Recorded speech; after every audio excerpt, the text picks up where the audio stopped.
D'après les informations confirmées par la presse américaine et l'AFP, Hollywood s'est figé ce mardi 6 septembre 2025. Robert Redford, l'éternel visage d'un cinéma à la fois élégant et rebelle, s'est éteint à 89 ans dans le silence de sa demeure de l'Utah. Une page immense se tourne, celle d'un acteur qui, durant des décennies, incarna le charme américain dans toute sa noblesse, donnant corps à des figures devenues mythiques, de Butch Cassidy aux Homs du président. Ce soir, une légende s'efface. Né en 1936 à Santa Monica, Robert Redford grandit dans une maison traversée par deux forces contraires, l'autorité inflexible d'un père conservateur et la tendresse lumineuse d'une mère progressiste. Entre ces deux pôles, l'enfant forgea un caractère singulier, rebelle dans l'âme, mais profondément humain, toujours en quête d'équilibre. Il connut les errances de la jeunesse, le doute et la colère, mais trouva dans l'art une planche de salut. Ses premiers pas ne furent pas ceux d'une star, mais d'un apprenti passionné. Il arpenta les planches des petits théâtres avec la fragilité d'un inconnu qui croit pourtant à la force de son rêve. Peu à peu, son visage se fit remarquer à la télévision et, en 1965, le destin s'ouvrit. Inside Daisy Clover lui offrit son premier grand rôle. Sa performance, teintée de vulnérabilité et d'intensité, lui valut un Golden Globe. Ce prix, plus qu'une récompense, fut une promesse, celle d'une carrière désormais lancée, d'une voix singulière prête à résonner dans le tumulte d'Hollywood. C'est en 1969 que le destin de Robert Redford bascula définitivement. Aux côtés de Paul Newman, il incarna le hors-la-loi romantique de Butch Cassidy and the Sundance Kid. Ce rôle ne fut pas seulement un triomphe, il fit de Redford une icône, un visage indissociable de l'histoire du western et du cinéma américain. Derrière son sourire discret se dessinait déjà une force tranquille, celle d'un acteur capable de capter l'air du temps tout en transcendant les genres. Mais Redford n'était pas homme à se laisser enfermer dans l'image d'un simple séducteur hollywoodien. Quelques années plus tard, il osa franchir une frontière rare, passer derrière la caméra. En 1980, avec Des gens comme les autres, il livra un chef-d'œuvre de sensibilité où chaque plan respirait la sincérité et la douleur humaine. La critique acclama ce premier geste de cinéaste, révélant au monde qu'au-delà de l'acteur adulé se cachait un véritable auteur, prêt à marquer le cinéma par une voix unique. Après ce premier triomphe en tant que réalisateur, Robert Redford fit un choix courageux.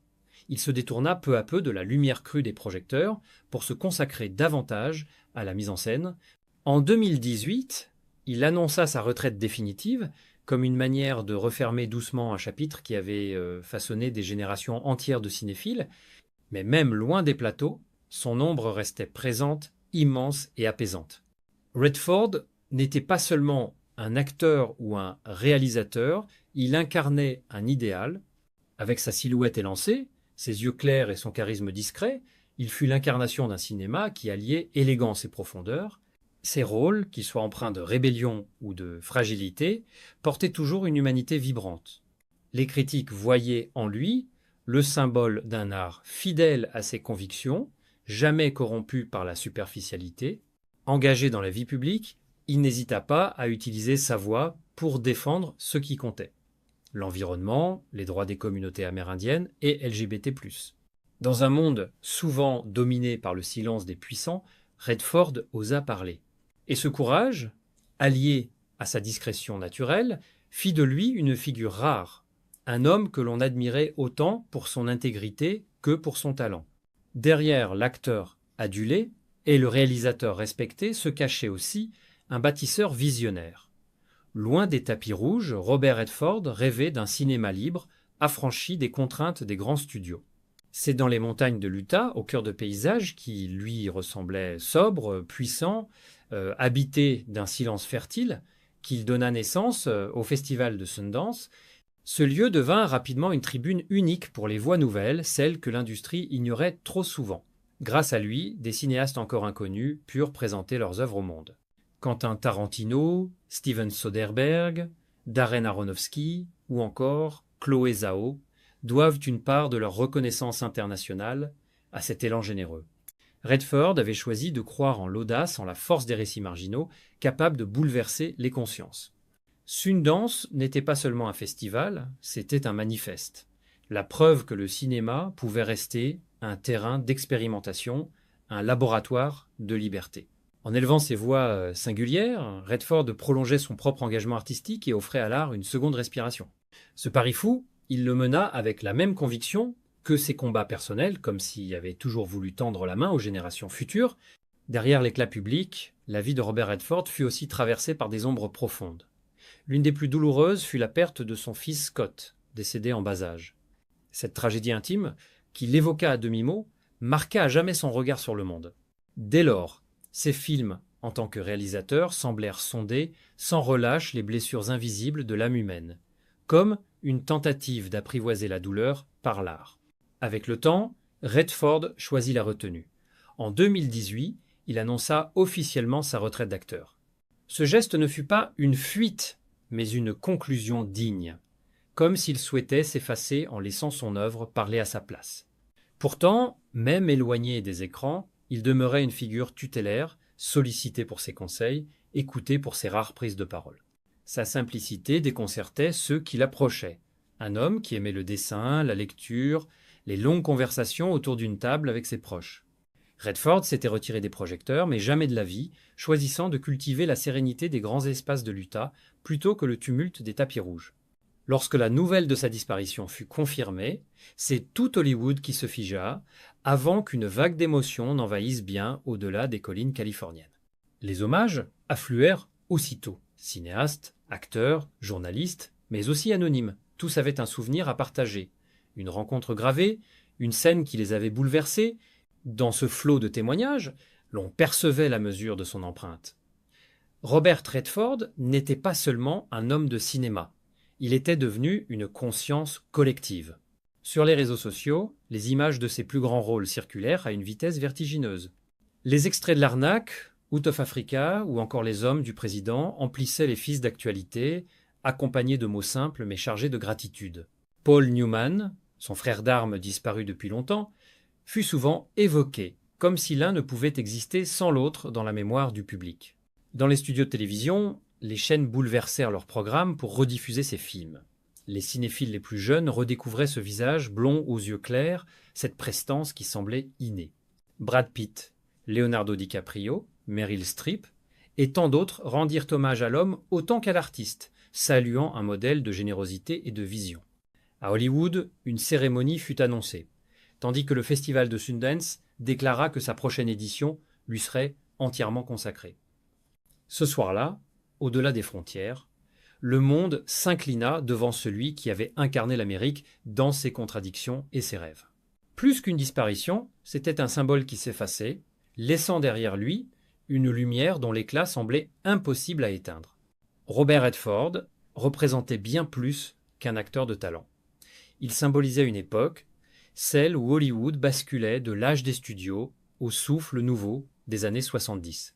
Dans Les Hommes du président, inspiré de l'affaire du Watergate, il incarna une Amérique inquiète mais courageuse, prête à défendre la liberté de la presse face aux abus du pouvoir.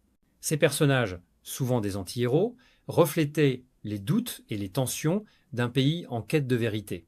Loin du héros lisse et invincible, Redford choisissait des rôles ambigus, marqués de fragilité et de profondeur.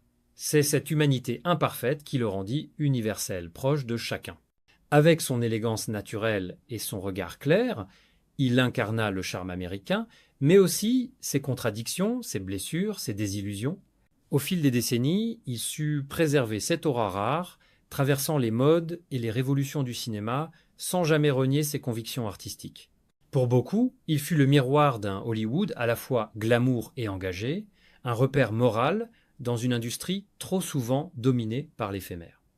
Redford, plus qu'une star, était devenu une institution. Avec sa disparition, un élan de mémoire traversa le monde du cinéma. Dans les salles obscures de New York et de Los Angeles, des projections spéciales furent organisées, comme pour ranimer une dernière fois la magie de ses films. Les critiques, eux, se penchèrent sur son parcours avec une gravité particulière.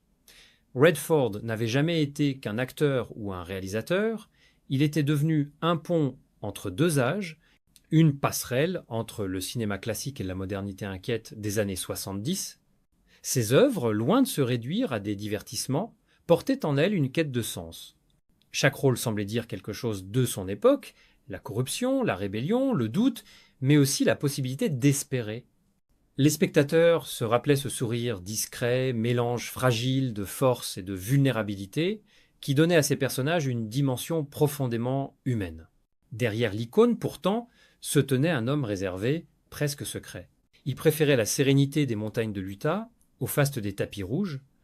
Là, il avait construit son refuge, un lieu à son image, sobre, respectueux de la nature, ouvert aux autres.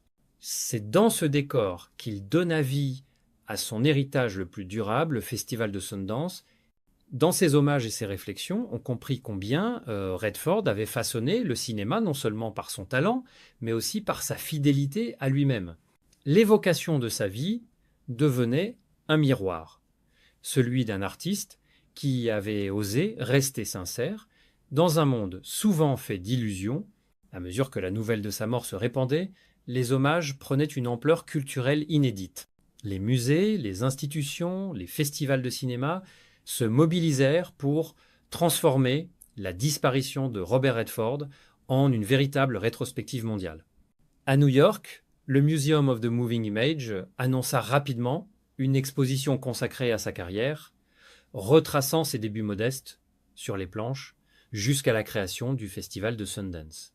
On y préparait des salles entières remplies de photos de tournage, de lettres manuscrites et de carnets intimes, comme pour donner au public l'accès à l'homme derrière la légende. Sur les réseaux sociaux, la mémoire s'activait avec une force redoublée. Les hashtags Redford et Sundance Forever envahirent Twitter et Instagram, où circulaient des extraits de films, des interviews d'archives et des clichés en noir et blanc de ses premières apparitions.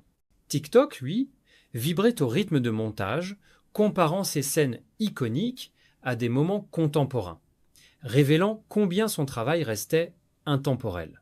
Chaque publication portait le poids d'une émotion collective, une gratitude partagée pour l'artiste, mais aussi pour l'homme qui avait toujours tendu la main aux autres. Dans les médias, les témoignages s'accumulaient. Leonardo DiCaprio se souvenait de ses conseils, l'exhortant à ne jamais renier ses convictions, même au cœur des productions les plus commerciales. Meryl Streep saluait sa capacité rare à écouter, à donner confiance aux acteurs, à libérer leur créativité. Des techniciens, des maquilleurs, des caméramans rappelaient qu'ils prenaient le temps de s'intéresser à chacun, leur demandant des nouvelles de leur famille, discutant avec sincérité de leurs rêves. Cette humanité discrète, presque humble, apparaissait comme la clé de son aura. Les festivals préparèrent des éditions spéciales. À Los Angeles, au Dolby Theatre, une cérémonie nationale fut annoncée, réunissant acteurs, réalisateurs et spectateurs. Le Festival de Sundance, son enfant spirituel, proclama que la prochaine édition serait entièrement dédiée à sa mémoire, avec des projections rares et des masterclass retraçant non seulement sa filmographie, mais aussi son engagement politique et social.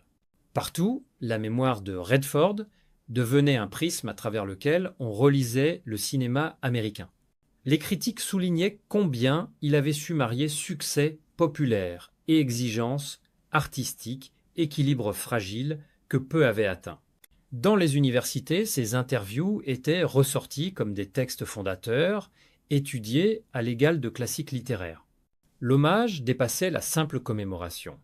Il devenait un rituel de transmission, une façon pour les nouvelles générations de comprendre ce que signifiait incarner l'art avec intégrité. Ce foisonnement culturel montrait que Robert Redford avait franchi une frontière rare, celle qui sépare l'artiste du symbole. Son visage, ses films, ses combats s'étaient transformés en patrimoine commun. Ce n'était plus seulement Hollywood qui pleurait, mais l'ensemble d'une culture consciente d'avoir perdu l'un de ses repères les plus lumineux. La disparition de Robert Redford ne fut pas seulement un choc pour Hollywood, elle résonna comme un appel à revisiter toute une époque. Dans les cinémathèques de Londres, Berlin, Tokyo ou encore Sydney, on annonça des rétrospectives spéciales, marathons de projections permettant aux spectateurs de parcourir l'intégralité de sa carrière. Butch Cassidy and the Sundance Kid, L'Arnaque, Out of Africa ou encore Jeremiah Johnson se succédaient sur les écrans, redonnant vie à ce visage blond, à ce regard clair qui semblait toujours interroger le monde. À Berlin, le Festival international consacra une section entière à ses œuvres, accompagné de débats sur sa manière unique de marier narration et conscience sociale. Les critiques rappelèrent que Redford représentait un moment charnière, celui où le cinéma américain osait mélanger engagement politique, récit personnel et spectacle grand public. Ces films, souvent empreints de tensions sociales, réussissaient à captiver les foules sans jamais édulcorer leur message.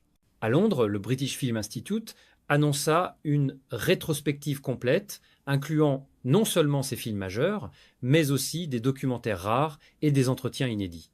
On y évoquait son engagement écologique, ses combats pour la justice sociale, sa défense acharnée des minorités et des artistes indépendants.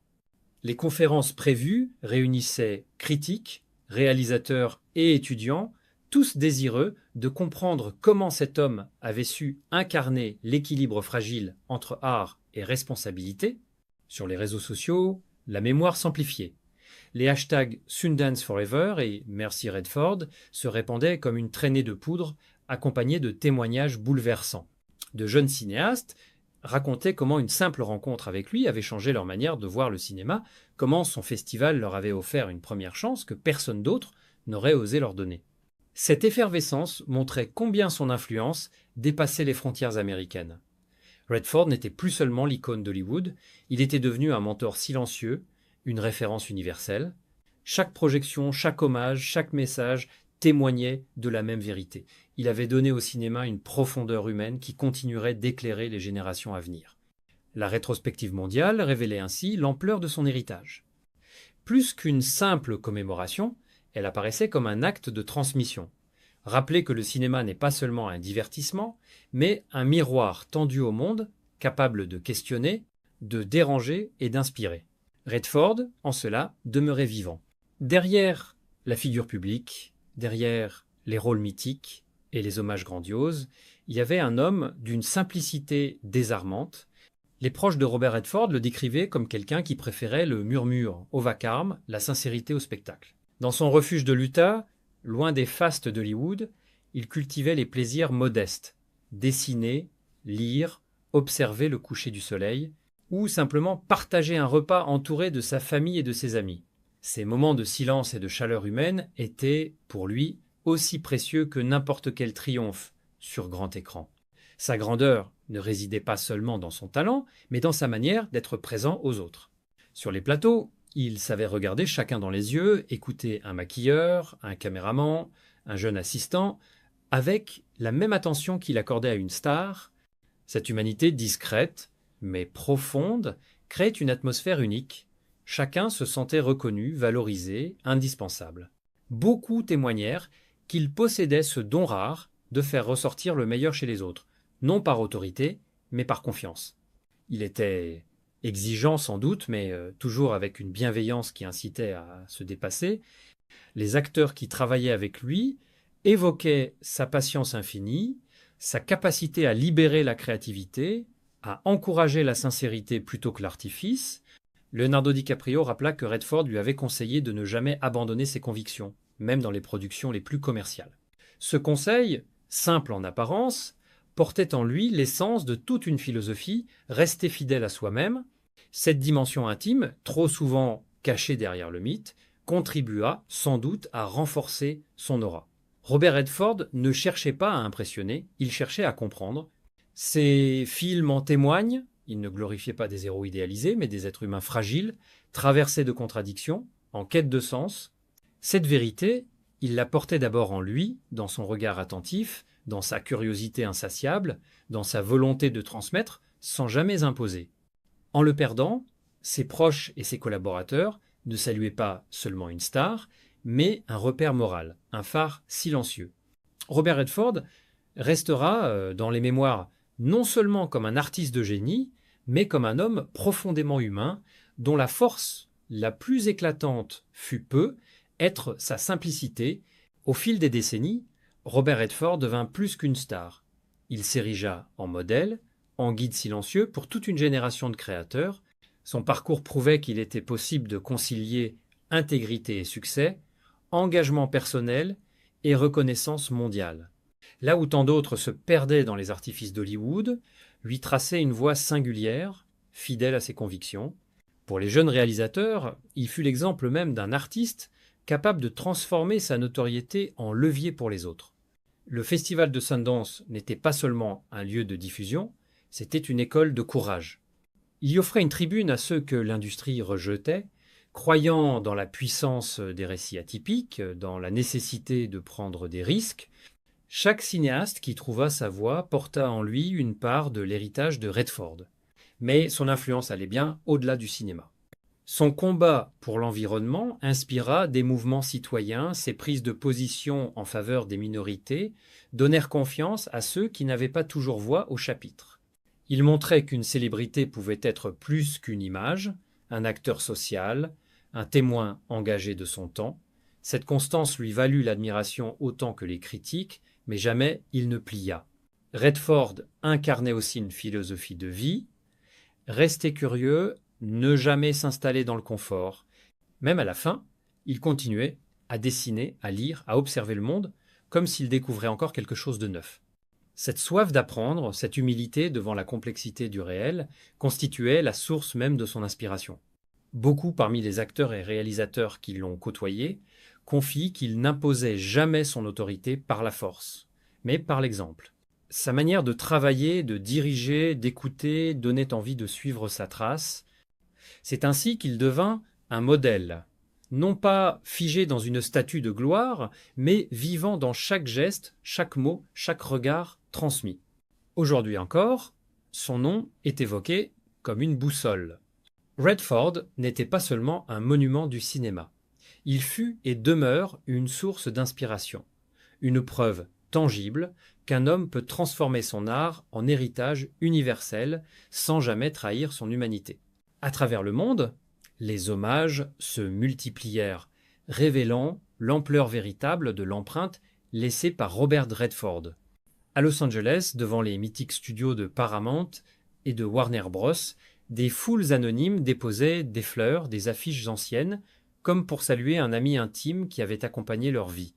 À New York, le Museum of the Moving Image annonça une exposition exceptionnelle, retraçant son parcours de ses premiers pas hésitants sur les planches à la naissance du festival de Sundance.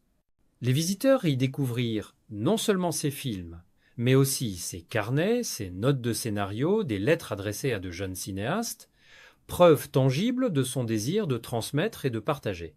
Sur les réseaux sociaux, la mémoire devint virale. Des milliers de publications, de hashtags comme Merci Redford ou Sundance Forever envahirent Twitter, Instagram et TikTok. De jeunes créateurs montaient des vidéos où ces scènes iconiques étaient mises en parallèle avec des images contemporaines, démontrant l'intemporalité de son travail. Chaque post vibrait d'un mélange de tristesse et de gratitude. Tristesse d'avoir perdu une figure unique, gratitude pour ce qu'il avait offert. Les témoignages se succédaient. Leonardo DiCaprio évoqua avec émotion la constance et la sincérité de Redford. Des techniciens rappelaient sa patience, sa manière rare de mettre chaque membre de l'équipe à l'aise. Même au-delà du cinéma, des ONG environnementales et des associations de défense des droits humains prirent la parole pour rappeler combien il avait été un allié précieux, un porte-voix infatigable. À Berlin, à Londres, à Tokyo, des festivals annoncèrent des sections spéciales dédiées à ses films. Des conférences réunirent critiques et réalisateurs pour analyser son héritage, tandis que des cinémathèques entières programmèrent des marathons de projection. On parlait de lui comme d'un pont entre plusieurs générations, entre plusieurs façons de faire du cinéma. Ces hommages, au-delà de leur diversité, racontaient une même histoire, celle d'un artiste qui avait su dépasser les frontières culturelles comme géographiques pour toucher des millions de vies. En évoquant sa mémoire, le monde célébrait moins une disparition qu'une présence durable, une lumière appelée à continuer de briller dans les regards de ceux qui racontent des histoires. Aujourd'hui, alors que le rideau se ferme sur la vie de Robert Redford, son héritage apparaît plus vaste que jamais. Ses films, rediffusés à travers le monde, continuent de parler avec une intensité intacte. Butch Cassidy and the Sundance Kid, L'Arnaque, Out of Africa, Les Hommes du Président, chacun de ces titres n'est pas seulement une œuvre de cinéma, mais une fenêtre ouverte sur une époque, un regard, une manière d'interroger l'humanité. Il rappelle que Redford fut d'abord un conteur, quelqu'un qui savait traduire les fragilités et les forces de l'âme humaine en images inoubliables, mais son legs ne se limite pas à l'écran. À travers le festival de Sundance, il a permis à des centaines de voix de s'élever, à des récits marginaux de trouver une place dans un monde dominé par les grandes productions. C'est là l'un de ses messages les plus puissants. Le cinéma doit rester un espace de diversité, de courage et de liberté. Sa conviction que l'art peut transformer la société a inspiré et inspire encore des générations entières. Redford laisse aussi l'exemple d'un homme qui n'a jamais trahi ses convictions. Ses combats pour l'environnement, pour les droits humains, pour une industrie plus éthique, continuent d'influencer les débats. Sa voix résonne comme un rappel. La célébrité ne vaut que si elle sert une cause plus grande que soi. À travers tous ces aspects, l'acteur, le réalisateur, le mentor, le militant, émerge une figure cohérente. Celle d'un homme qui a fait de sa vie un manifeste silencieux de sincérité. Son regard, à la fois doux et pénétrant, restera gravé dans la mémoire collective comme une promesse. Celle que l'art, quand il est sincère, peut toucher le monde et le changer. Ainsi, Robert Redford ne disparaît pas vraiment. Il devient un repère universel, un symbole de passion, de liberté et d'engagement.